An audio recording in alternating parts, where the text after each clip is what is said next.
E aí, galera, que bom estar com todos vocês. Vitória da equipe do Ceará e o tipo de vitória que o Ceará quis ter, conseguiu diante de uma equipe que, apesar de lanterna na Série B do Campeonato Brasileiro, vinha em franca recuperação. Afinal de contas, vinha de um empate e uma vitória depois de ter passado 11 rodadas seguidas com resultados ruins na Série B do Campeonato Brasileiro. Então, não dá para dizer que o Guarani de Campinas é um adversário fraco, é um adversário que está numa péssima colocação, mas que tem um time capaz, talvez, de escapar do rebaixamento. Talvez não, porque o buraco em que a equipe se afundou é realmente muito fundo.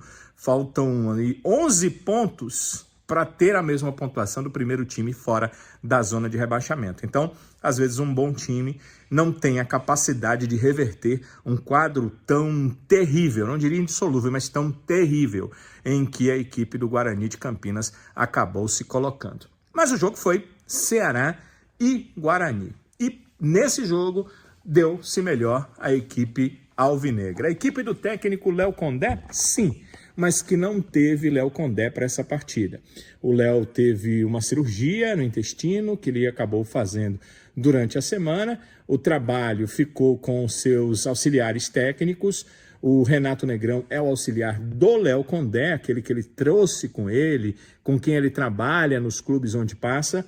E o Anderson Batatais, o Anderson Silva, é o auxiliar técnico da comissão permanente do Ceará. Foram os dois que trabalharam essa semana, mas o trabalho em si esteve a cargo do Anderson Silva, porque foi ele que comandou a equipe ali à borda do campo. E eu até na coletiva falei para o Anderson que certamente isso aconteceu porque ele mostrou confiança ao treinador. O Léo foi contratado antes do Ceará enfrentar o Ituano, mas ele não poderia chegar a tempo desse jogo. Foi o Anderson Silva que dirigiu a equipe, o Ceará venceu a equipe do Ituano, goleou o Ituano, o Léo viu, utilizou algumas coisas, Mugni a jogar como meia, o Léo Condé já disse, veio do que ele viu o Mugni render sob comando do Anderson Batatais. E muitas coisas do Anderson foram utilizadas. Inclusive, se vocês olharem, a formação do time, de lá para cá, a formação teve poucas alterações.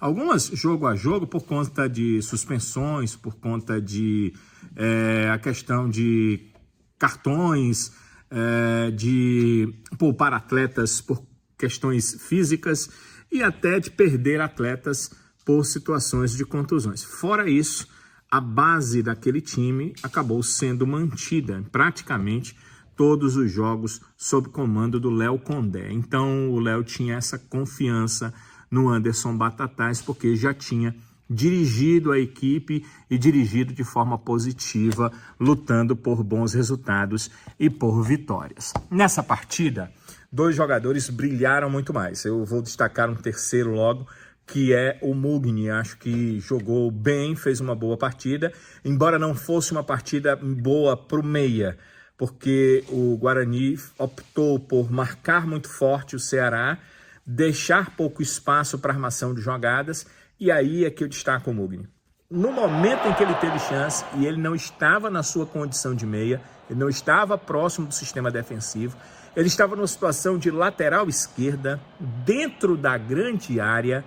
Ele achou um lançamento incrível para que o Eric Pulga também fizesse uma jogada muito boa, parte individual, tecnicamente muito boa, para marcar o primeiro gol. Então, tenho que destacar um pouco do Mugni, mas não dá para não destacar o próprio Eric Pulga pelo gol que marcou o primeiro, pelo gol que marcou o segundo. Ele até confessou que iria cruzar a bola, não iria chutá-la a gol, mas acabou vindo um golaço, porque a sorte ela é só um elemento que Deus utiliza e ela normalmente premia o trabalho, premia a vontade, premia o que quer fazer alguma coisa certa.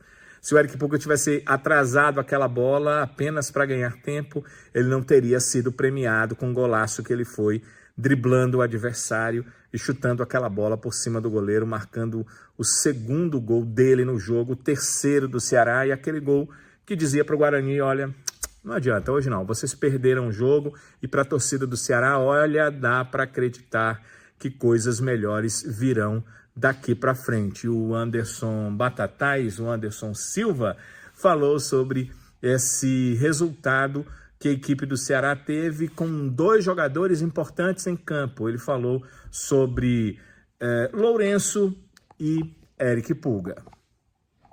Tem uma arma potente que hoje ela está cada dia mais escassa, mas né, ela está sumindo do futebol, que é bater na bola, né, que bate na bola bem.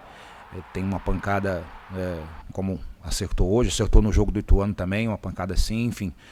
Lourenço também é um jogador muito técnico, gosta do jogo curto, tem virada forte, muda longa, como poucos na Série B, né? É um jogador tático, inteligente, cumpre função, além de tudo isso que eu estou te falando. Então, um jogador, para mim, difícil de achar no mercado de nível de Série B, é muito difícil, né? E o Pulga, é difícil você, durante 20 jogos, 30 jogos, manter uma regularidade. Você vai cair uma hora, você ser humano, às vezes você não, sabe, você começa a fazer as mesmas coisas, os mesmos repertórios, o adversário marca, né? Você vai ter que se reinventar novamente, né? Tem um lado também, ele andou dentro de um monte de especulação, tem um lado do emocional também dele, né? Mas o importante é que ele está crescendo junto com a equipe. Isso é fundamental, porque é uma grande arma, né? Um jogador que não tem só velocidade, né? Ele tem a velocidade, tem o drible em velocidade, que é difícil, e remata bem, né? Os extremas geralmente não tem tudo isso, todo esse repertório, né? E o Pulga tem, e graças a Deus está do nosso lado. E olha, falar do Lourenço e falar do Eric Pulga é falar exatamente dessa vitória que o Ceará teve. Não foi fácil. O primeiro tempo saiu com aquele gosto estranho de pelo menos poderíamos estar na frente. Porque não foi aquela partida que o Ceará faz contra o Ituano, onde ele, apesar de ter sofrido o gol primeiro, depois domina o jogo, foi 4-2, poderia ter sido 5, 6, 7-2, 3. O Ceará sempre teria a condição de marcar mais gols que o adversário, porque teve muito mais chances claras do que o adversário. Não foi assim. O Guarani foi um time forte na marcação, que deu pouco espaço, principalmente para o meio-campo do Ceará trabalhar. Ele sabia que se a bola passasse bem pelo Mugni, ele sabia que se a bola passasse bem pelo Lourenço, teria dificuldades no jogo e impediu que isso acontecesse. Quando acontecia, os caras trabalhavam com maestria. A bola do Mugni para o gol, uma bola do Lourenço ainda no primeiro tempo, em progressão para o Saulo Mineiro, que no cruzamento acaba sendo barrado, foi escanteio naquele lance, mas foram oportunidades esporádicas. O Guarani fechou muito bem a porta do Ceará, principalmente dos homens que sabem fazer a criação da equipe. E o Ceará esbarrou muito disso no primeiro tempo, mas estava vencendo o jogo, né? Conseguiu, num lance ali do Mugni, num desses lances, como eu disse, meio que fortuitos, fazer o gol e terminar o primeiro tempo vencendo seria muito bom. Até porque ia forçar o Guarani a sair um pouco disso, a buscar o gol, porque 1-0 contra não é bom para ninguém, só que acontece, né, um equívoco ali, o pênalti, que o Richard não foi o maior culpado e tentou salvar a bola, um erro do Rafael Ramos, talvez o maior erro dele seja ser baixinho. No que a bola quicou, a bola ia encobrindo, ele ainda tentou pular, mas não conseguiu uma cabeceada que tirasse nessa cabeçada a bola de próximo à área, entregou ao Ayrton, o adversário, o pênalti aconteceu, o gol ocorreu, o empate, fechando o primeiro tempo, o que poderia ser um primeiro tempo de 1-0, que, como eu disse, obrigaria o adversário a sair. Foi um primeiro tempo de 1-1, onde dava a condição do técnico adversário tramar aí um time ainda mais fechado para a segunda etapa.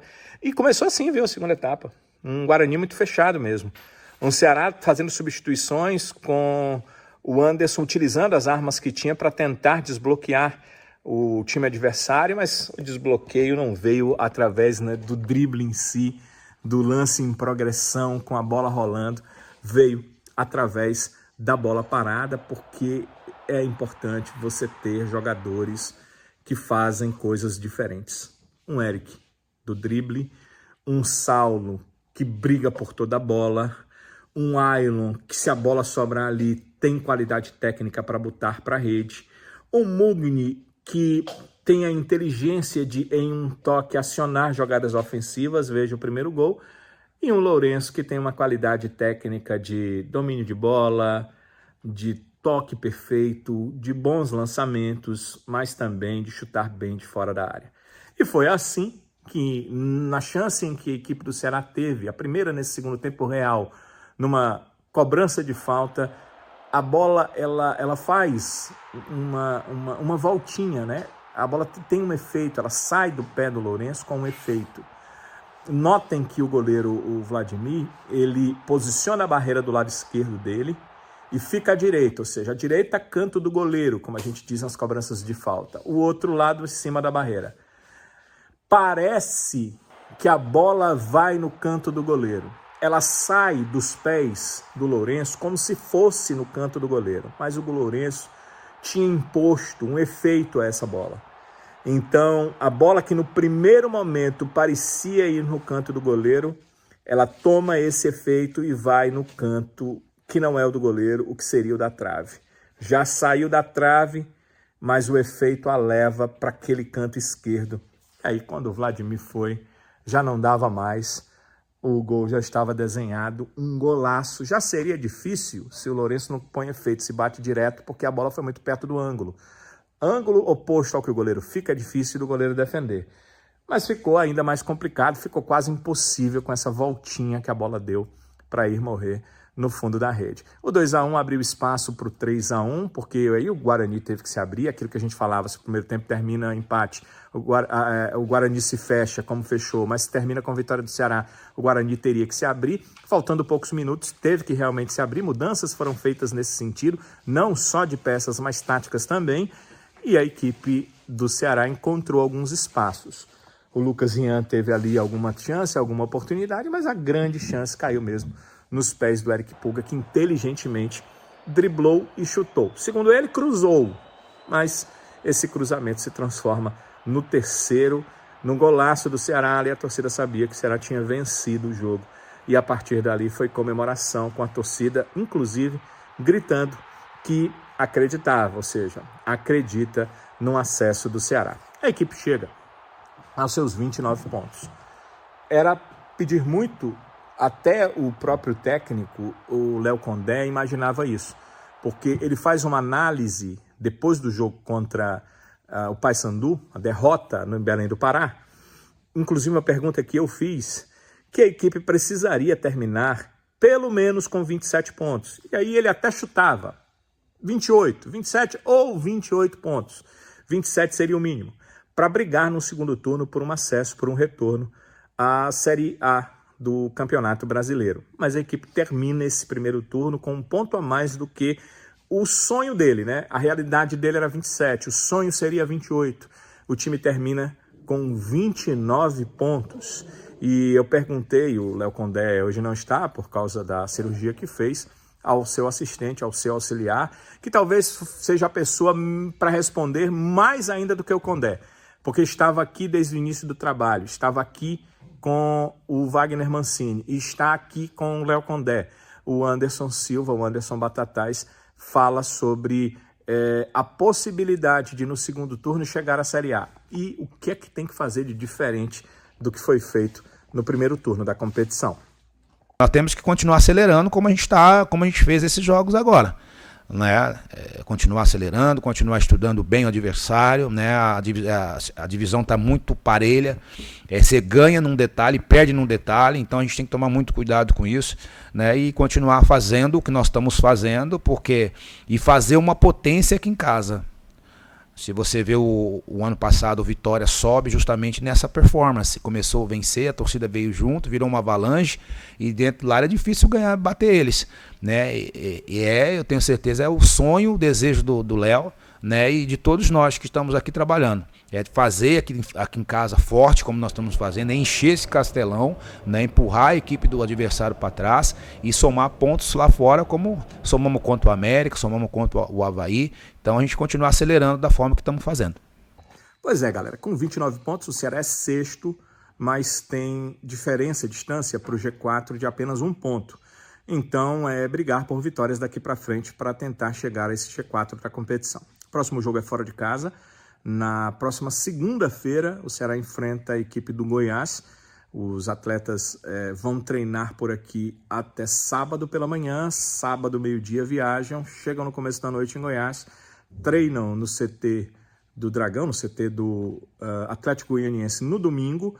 E na segunda-feira, o Ceará enfrenta o mesmo horário da partida que fez no Castelão, ou seja, 9 da noite, enfrenta a equipe do Goiás na Serrinha. Depois, no sábado seguinte, no sábado da outra semana, quer dizer, segunda em Goiás, no sábado seguinte, o Ceará enfrenta o Mirassol em casa pela Série B. Ele começa a tentar fazer aquilo que fez no seu último ano de acesso, ou seja, quando ele tinha perdido o jogo fora, ele ganhava em casa.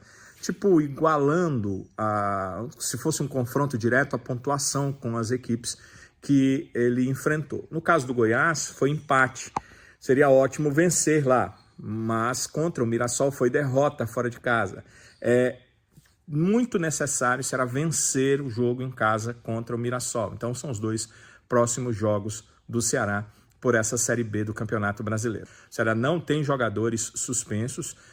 A problema de contusão, a única dúvida que fica é do Mugni, que saiu mancando muito do jogo, então é algo que o departamento médico vai fazer uma reavaliação na reapresentação na quinta-feira. Se ele já sentiu alguma coisa, já vai iniciar um processo de tratamento, que é o único aqui que chama a atenção. Está voltando do departamento médico o Richardson, embora no boletim do DM o Barceló tenha saído ainda como contusão, já iniciou uma ativação física em campo, então é um pré-transição, já iniciam pré-transição, e são jogadores que vão ficando à disposição do técnico Léo Condé. O Léo também deve voltar essa semana, a previsão é que ele no dia 10 já esteja voltando para trabalhar com o grupo e viaje com o grupo para essa partida em Goiás. E em relação às contratações, o Ceará deve anunciar alguns nomes essa semana. Algumas coisas estão sendo destravadas, a gente não sabe a posição. Será que é um zagueiro, um meia, um atacante pelo lado direito?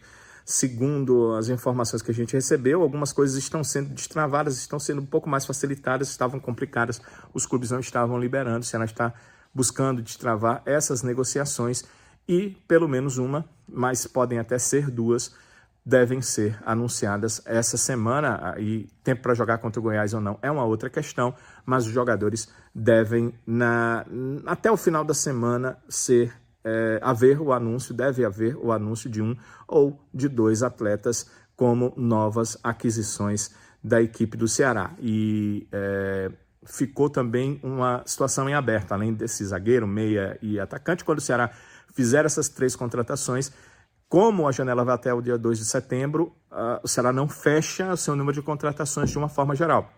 O Ceará deixa isso aberto, porque havendo uma possibilidade de algum jogador que surja, bom atleta, que pode ajudar o elenco, mesmo não estando naquelas que são as contratações necessárias por falta de opções no setor, o Ceará pode tentar, deve tentar também essas aquisições, essas contratações. Quando fechar 2 de setembro, não tem mais contratação. E é uma reta final de Série B do Brasileiro. Então, qualquer oportunidade, o clube precisa realmente buscar essas contratações, essas aquisições. Pois é, galera, muito legal a gente estar por aqui e conversar, e sempre deixo para vocês a solicitação, se vocês acham que o vídeo mereceu, deixar o seu like, e se não é inscrito no canal, inscrição é sempre muito legal, é sempre muito importante. Deixo vocês com os gols da partida. O Ceará venceu por 3-1, tem só golaço para você rever, golaço de Ariquipulga, golaço de Lourenço nessa vitória por 3-1 diante da equipe do Guarani de Campinas. Um abraço, é sempre bom contar com vocês e, se Deus quiser, a gente se vê nos próximos vídeos. Valeu, galera!